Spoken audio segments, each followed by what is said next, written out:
नमस्कार दोस्तों, आज हम राजस्थान जिला दर्शन के अंतर्गत जैसलमेर ज़िले को आपके सामने लेकर के आए हैं। इससे पहले हमने आपके लिए बीकानेर, जोधपुर, उदयपुर और जयपुर के बारे में विस्तार से पढ़ा। हमें उम्मीद है कि आपको बहुत अच्छा लगा होगा हमारा वीडियो। इसी प्रकार हम आपके लिए प्रत्येक दिन एक नए ज़िले को लेकर के आएंगे। उस ज़िले की समस्त विशेषताएं आपके सामने रखेंगे।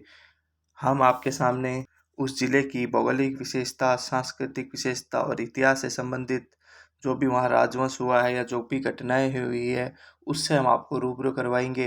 हम आपको अर्श अर्श तक लेकर के जाएंगे। तो शुरू करते हैं बगैर किसी देरी किए हुए। आज हम जैसलमेर ज़िले के बारे में पढ़ेंगे। तो जैसलमेर ज़िले से संबंधित जो भी प्रश्न पेपर में पूछे जाएंगे, उससे हम आपको रूबरू करवाएंगे। तो स्टार्ट करते हैं बगैर किसी देरी किए हुए। सबसे पहले हमें जैसलमेर के इतिहास से संबंधित कुछ बातें पढ़नी है। किसकी स्थापना कब हुई थी, किसके द्वारा की गई थी। तो हम सबसे पहले पढ़ेंगे जैसलमेर की स्थापना हुई थी 1155-56 के अंदर इसकी स्थापना हुई थी। और किसके द्वारा की गई थी? राव जैसल के द्वारा इसकी स्थापना की गई थी।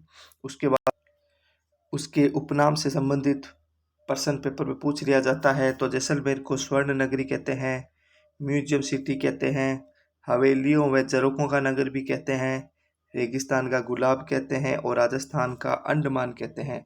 तो ये आपके जैसलमेर के उपनाम है। एक प्रश्न आपको पूछ लिया जाता है, आप पेपर में बहुत विशेष ध्यान रखना। एक स्वर्ण नगरी होता है और एक होता है सुवर्ण नगरी।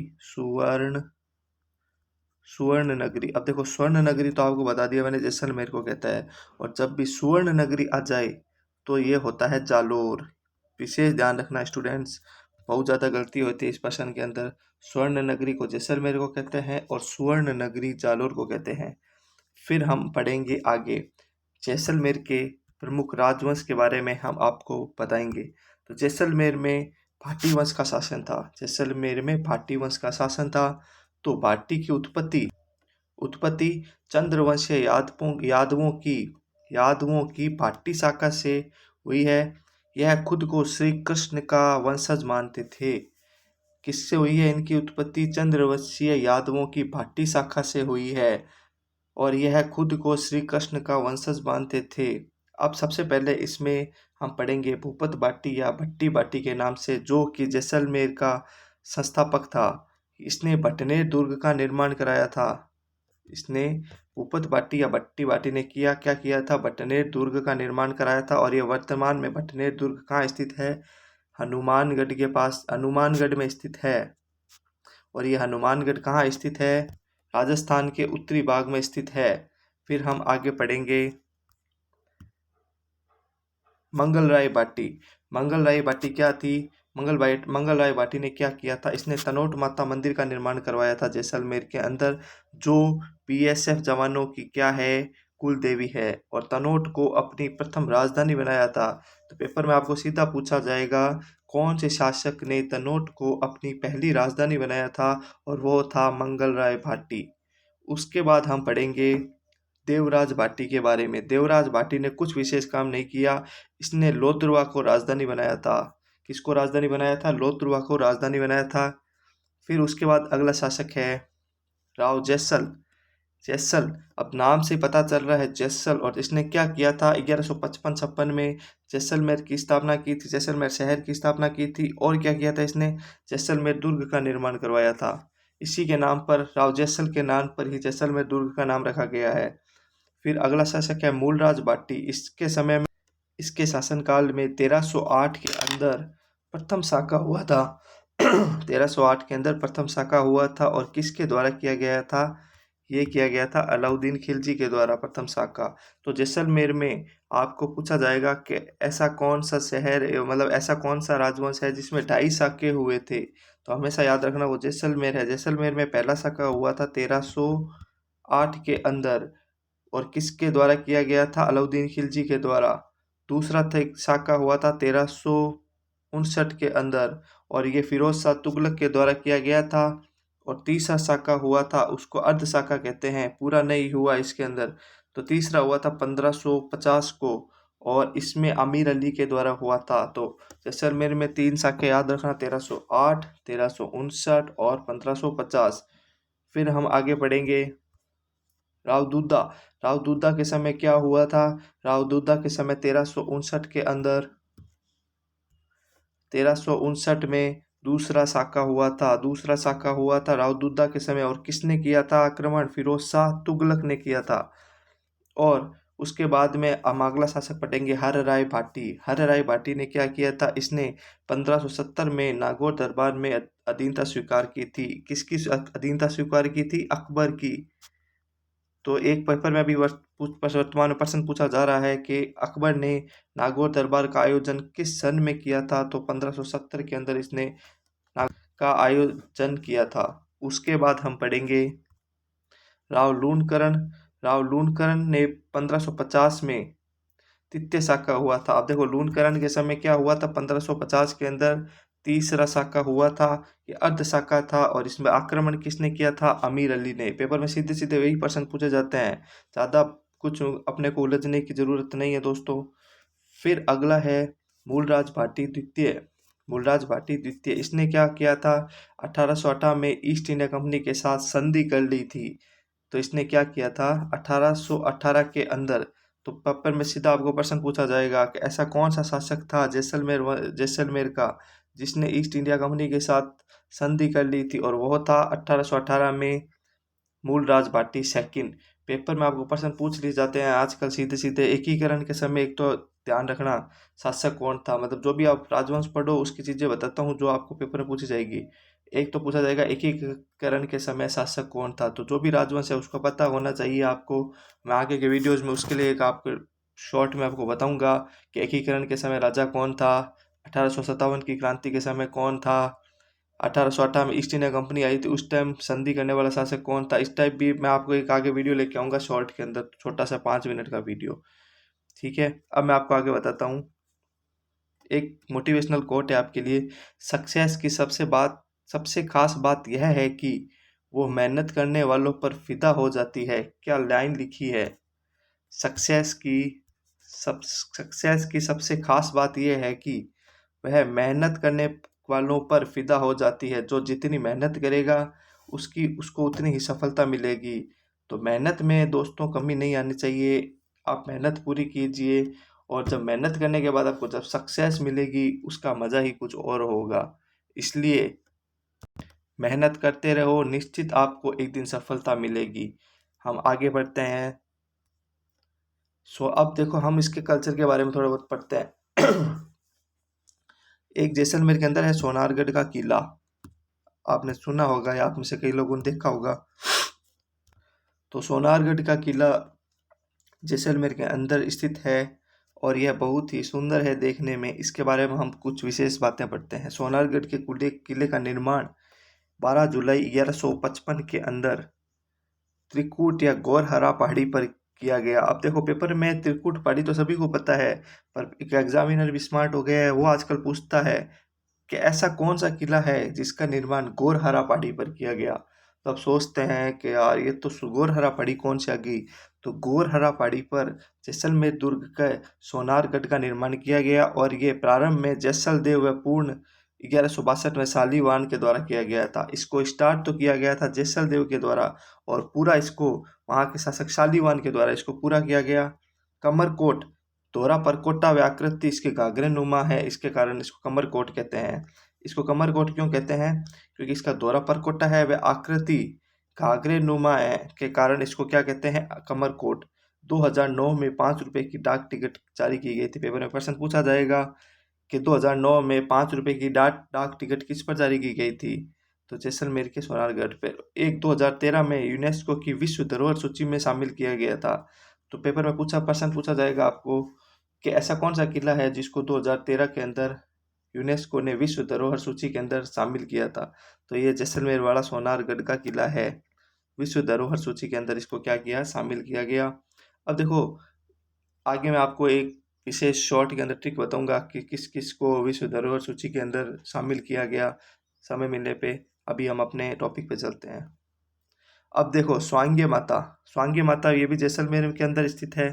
स्वांग्य माता इसके बारे में हम पढ़ेंगे। ये किसकी कुल देवी है? ये जैसलमेर के भाटी वंश है उसकी क्या है? कुल देवी है। और दूसरा नाम इसको सुगन चिड़िया भी कहते हैं स्वांग्य माता को। तो ये अभी वर्तमान के पेपर में बहुत पूछा जा रहा है कि सुगन चिड़िया किसको कहते हैं, स्वांग्य माता को कहते हैं। इसके अन्य नाम भी बहुत ज़्यादा अभी पेपर में पूछे जा रहे हैं। इसको तेमड़ा ताई कहते हैं, तेमड़ा राय, आवड़ या आयड़ माता भी कहते हैं। और प्रतीक चिन्ह इसका पूछा जा रहा है वो है मुड़ा हुआ भाला। मुड़ा हुआ भाला पेपर में प्रश्न सीधा पूछा जाएगा आपका कि ऐसी कौन सी माता है जिसका प्रतीक चिन्ह मुड़ा हुआ भाला है। तो आप सभी को पता है कि वो कौन सी माता है, स्वांग्य माता है।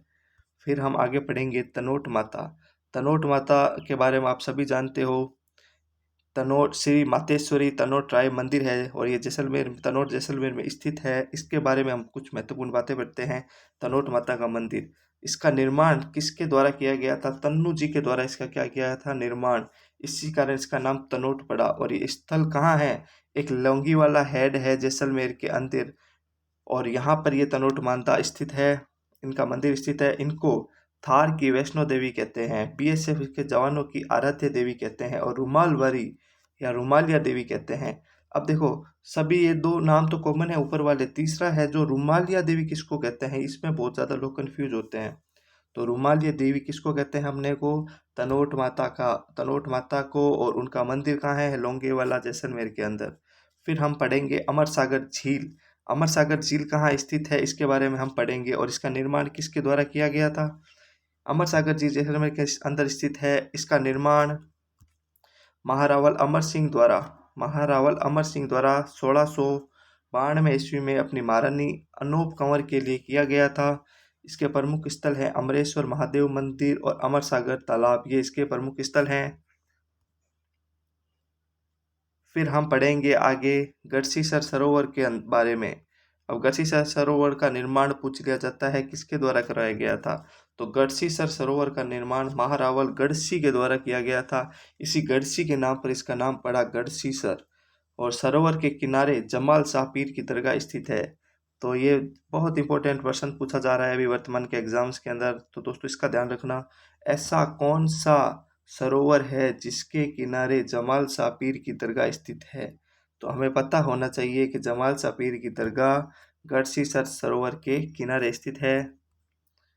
फिर एक राष्ट्रीय मरु उद्यान है जैसलमेर के अंदर। यहाँ की विशेषता क्या है, ये वन्य जीव अभ्यारण्य है, राष्ट्रीय मरु उद्यान वन्य जीव, और इसको अकलवुड फॉसिल पार्क भी घोषित कर दिया गया है, राष्ट्रीय मरु उद्यान को। फिर हम पढ़ेंगे जैसलमेर के प्रमुख मेले। जैसलमेर में पूछेंगे मेलों के बारे में, आपको कई बार पूछ लिया जाएगा। सबसे पहला मेला है अपना तेमड़ा राय का मेला, ये जैसलमेर में लगता है। मरु महोत्सव जैसलमेर के अंदर लगता है। वैशाख मेला ये जैसलमेर के। चुंगी तीर्थ का मेला ये जैसलमेर के। और रुणेचा का मेला ये जैसलमेर के अंदर। ये रामदेवरा, रुणेचा के मेला को रामदेवरा भी कहते हैं। और ये हिंदू मुस्लिम एकता का प्रतीक है ये मेला। इसमें हिंदू मुस्लिम दोनों प्रकार की जातियाँ इस मेले के अंदर जाती है, इसलिए इसको हिंदू मुस्लिम एकता का प्रतीक कहा जाता है।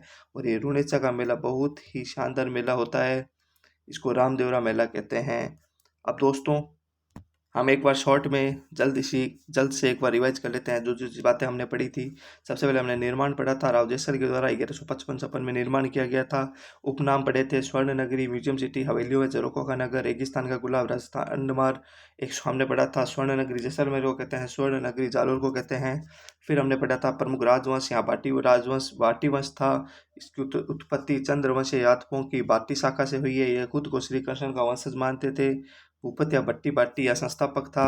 भूपतिया भट्टी बाटी ये संस्थापक था और इसने बटनेर दुर्ग का निर्माण करवाया था। फिर मंगलराय भाटी, इसने तनोट माता मंदिर का निर्माण करवाया था। तनोट को अपनी राजधानी बनाया था। और तनोट माता बीएसएफ के जवानों की आराध्य देवी है। फिर देवराज भाटी रौद्रवा को अपनी राजधानी बनाया था इसने। फिर जैसल ने 1155 में जैसलमेर दुर्ग का निर्माण करवाया था। और मूलराज भाटी, इसके समय 1308 में जैसलमेर प्रथम साका हुआ था, अलाउद्दीन खिलजी के द्वारा साका किया गया था। इसमें आक्रमण किया गया था। जैसलमेर में टोटल 2.5 साके हुए थे। पहला हुआ था 1308 में, दूसरा हुआ था 1359 में, और तीसरा हुआ था 1550 में। रावदूदा पढ़ा था हमने, रावदूदा का 1359 में द्वितीय साका हुआ था रावदूदा के समय। और फिरोज शाह तुगलक के द्वारा ये आक्रमण किया गया था। फिर हमने पढ़ा था हर राय बाटी, इसने 1570 में नागौर दरबार में अकबर की अधीनता स्वीकार कर ली थी। उसके बाद हमने पढ़ा था रावलूणकरण, इसके समय 1550 में तीसरा साका हुआ, ये अर्ध साका था, इसमें अमीर अली के द्वारा आक्रमण किया गया था। फिर हमने पढ़ा मूलराज भाटी सेकंड, इसके समय 1818 में ईस्ट इंडिया कंपनी के साथ संधि कर ली। फिर हमने पढ़ा एक मोटिवेशनल थॉट था। फिर सोनारगढ़ किले के बारे में पढ़ा था हमने, इसका निर्माण 12 जुलाई 1155 में त्रिकूट या गौरहरा पहाड़ी पर हुआ। प्रारंभ जैसल देव व पूर्ण 1162 में शालीवाहन के द्वारा किया गया। कमरकोट क्यों कहते हैं इसको? द्वारा पर कोटा व आकृतिक अग्रनुमा होने के कारण इसको कमरकोट कहा जाता है। 2009 में 5 रुपए की डाक टिकट जारी की गई इसके ऊपर। 2013 में यूनेस्को की विश्व धरोहर सूची में शामिल किया गया। स्वांग्य माता भाटी वंश की कुल देवी है। इसका दूसरा नाम है सुगन चिड़िया। अन्य नाम है तेमड़ा ताई, तेमड़ा राय, आवड़ या आयड़ माता। प्रतीक चिन्ह है मुड़ा हुआ भाला या स्वांग। तनोट माता तनोट माता का मंदिर का निर्माण तन्नू जी के द्वारा किया गया था। स्थल तनोट लोंगेवाला। उपनाम थार की वैष्णो देवी, बीएसएफ के जवानों की आराध्य देवी या रुमाल वाली या रुमालिया देवी। अमर सागर झील अमर सागर झील का निर्माण महारावल अमर सिंह के द्वारा 1692 ईस्वी में किया गया था। अपनी महारानी अनोप कंवर के लिए प्रमुख स्थल अमरेश्वर महादेव मंदिर और अमर सागर बाग। फिर हमने पढ़ा गढ़सीसर सरोवर का निर्माण महारावल गढ़सी द्वारा किया गया था। सरोवर के किनारे जमाल सापीर की दरगाह है। राष्ट्रीय मरु उद्यान राष्ट्रीय मरु उद्यान एक वन्यजीव अभयारण्य है। अक्कलवुड फॉसिल पार्क इसके अंदर राष्ट्रीय मरु उद्यान को अक्कलवुड फॉसिल पार्क भी कहते हैं। फिर हमने पढ़ा प्रमुख मेले पढ़े थे, तेमड़ा राय का मेला, मरु महोत्सव, वैसाखी मेला, चुंगी तीर्थ का मेला, रुणेचा का मेला, ये प्रमुख मेले हैं। सीधा पूछ लिया जाएगा कि ये इन मेलों में से कौन सा मेला जैसलमेर के अंदर लगाता है। हमने रुणेचा मेला के बारे में पढ़ा था, इसको रामदेवरा भी कहते हैं और ये हिंदू मुस्लिम एकता का प्रतीक है मेला। इसमें सभी प्रकार की जातियाँ आती है। तो दोस्तों, कैसा लगा मेरा वीडियो आपको? हम इसी प्रकार रोजाना एक नया जिला लेके आपके सामने आते हैं। कम समय के अंदर बहुत सी चीज़ें हमें बतानी होती है। हमें उम्मीद है कि आपको समझ आ रहा होगा। इसी प्रकार हम आगे भी नई नई सीरीज़ लेकर के आएंगे। जैसे वर्तमान में आज हमारी सीरीज स्टार्ट हो रही है पेपर में टपकने वाली सीरीज, उसमें हम बहुत सी शानदार शानदार प्रश्न लेके आएंगे आपके सामने। और इसी प्रकार और भी हमारे चैनल पे ट्रिक्स वगैरह काफ़ी चीज़ें डाली हुई है और आगे भी डाल दी जाएगी। हमारे चैनल के माध्यम से आप किसी भी एग्ज़ाम की तैयारी कर सकते हो। सारे एग्ज़ाम्स की तैयारी के लिए हम मैटर डालते हैं। तो ये हमारी ट्रिकी गुरुजी टीम है और बहुत मेहनत कर रही है। चैनल नया है, थोड़ा बहुत मेहनत कर रही है उसके अंदर। तो हमारे चैनल को आप लाइक कीजिए, सब्सक्राइब कीजिए और कोई भी अगर आपको कमी लगे तो आप हमें बताइए। तो थैंक यू फ्रेंड्स और धन्यवाद।